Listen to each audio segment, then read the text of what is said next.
अस्सलाम वालेकुम YouTube family, कैसे हैं आप सब। उम्मीद है सब खैरियत से होंगे, ठीक ठाक होंगे। तो आज जो है वो बहुत ही इजी मेथड के साथ जो है वो आपको आलू बुखारे का शरबत बनाना बताऊंगी। आप जो है वो बगैर बॉयल किए जो है वो आलू बुखारे का शरबत जो है वो 3 से 4 मिनट के अंदर तैयार कर लेंगे।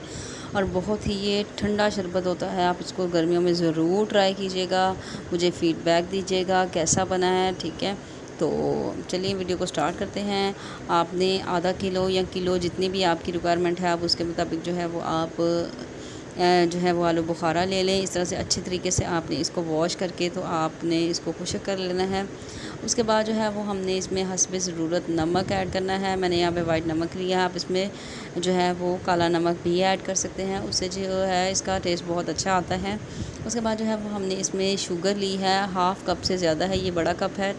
आप क्वांटिटी देख लेना, कम ज़्यादा कर लेना, ठीक है। तो अगर आपको शुगर आप इसमें ऐड ना करना चाहे तो आप इसमें जो है वो शक्कर भी ऐड कर सकते हैं। तो इस तरह से जो है वो मैंने इसमें जो है वो आलू बुखारा ऐड कर दिया है। आप चाहें तो इसकी गुठलियाँ निकाल भी सकते हैं, लेकिन अगर ना भी निकालें तो ऐसे ही ठीक है, क्योंकि हमने इसको बाद में स्ट्रेन करना है, ठीक है। ये मैंने सारा जो है वो आलू बुखारा इसमें ऐड कर दिया है और यहाँ पे मैंने चीनी ऐड की है। इसके बाद जो है वो हस्बे ज़रूरत नमक ऐड कर दूँगी। और नमक जो है वो आप कम क्वांटिटी में रखिएगा, ऐड कीजिएगा, क्योंकि नमक जो है वो बाद में भी ऐड किया जा सकता है। अगर नमक ज़्यादा होगा तो वो आपको इसका जो है वो टेस्ट अच्छा नहीं लगेगा। ये छोटी छोटी सी टिप्स होती हैं, इसको ज़रूर ज़हन में रखिएगा। जब भी आप जो है वो जूस या शेक बनाते हैं तो आप जो है वो जो क्वांटिटी आपसे कम ज़्यादा हो जाए तो आप उसको कम ज़्यादा कर सकते हैं। इस तरह से सारी चीज़ें मैं ऐड करके तो इसको जो है वो हम आप ग्राइंड कर देंगे। तो ये समर में जो है ये बहुत ही ठंडा शरबत है, आपको जो है वो ज़रूर ट्राई करें। इसको घर में भी जो है वो आप ख़ुद भी पिएं, घर वालों को भी पिलाएं।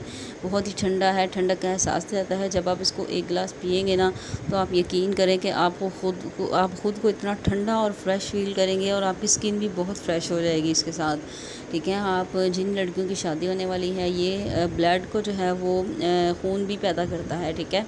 इसके साथ आपकी स्किन बहुत फ्रेश रहती है। आप जिनकी शादी होने वाली है वो इसको ज़रूर सुबह और दोपहर में इसको ज़रूर ट्राई करें। 2 से 3 दफ़ा आप इसको ज़रूर ट्राई करें, इसको पिएं दिन में, ठीक है।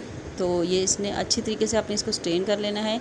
यहाँ पे मैंने स्ट्रेन करते वक्त जो है वो मेरा कैमरा ऑफ़ रह गया था, लेकिन आपने इसको स्ट्रेन ज़रूर करना है, क्योंकि स्ट्रेन किए बगैर जो है वो आप इसको नहीं पी सकते, क्योंकि इसके जो है वो छिलके आपके मुँह में आएंगे तो वो आपसे नहीं पिया जाएगा।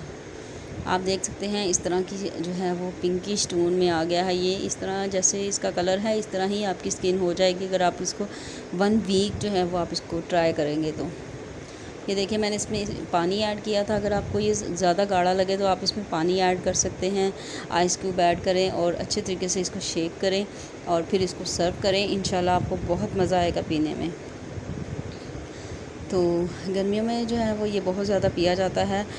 इस तरह के ठंडे ठंडे जूसेस जो हैं वो हमारी गर्मी को समर में कम कर देते हैं। तो गर्मी आपको पता है कि बहुत ज़्यादा है, तो आप इसको ज़रूर ट्राई कीजिए, अपने बड़ों को दीजिए, बहन भाइयों को पिलाइए, ठीक है। तो फ़ीडबैक में ज़रूर बताइएगा कि आपको जो है वो ये कैसा बना आपसे। और मिलते हैं नेक्स्ट वीडियो में। चैनल सब्सक्राइब कीजिएगा। अल्लाह हाफ़िज़।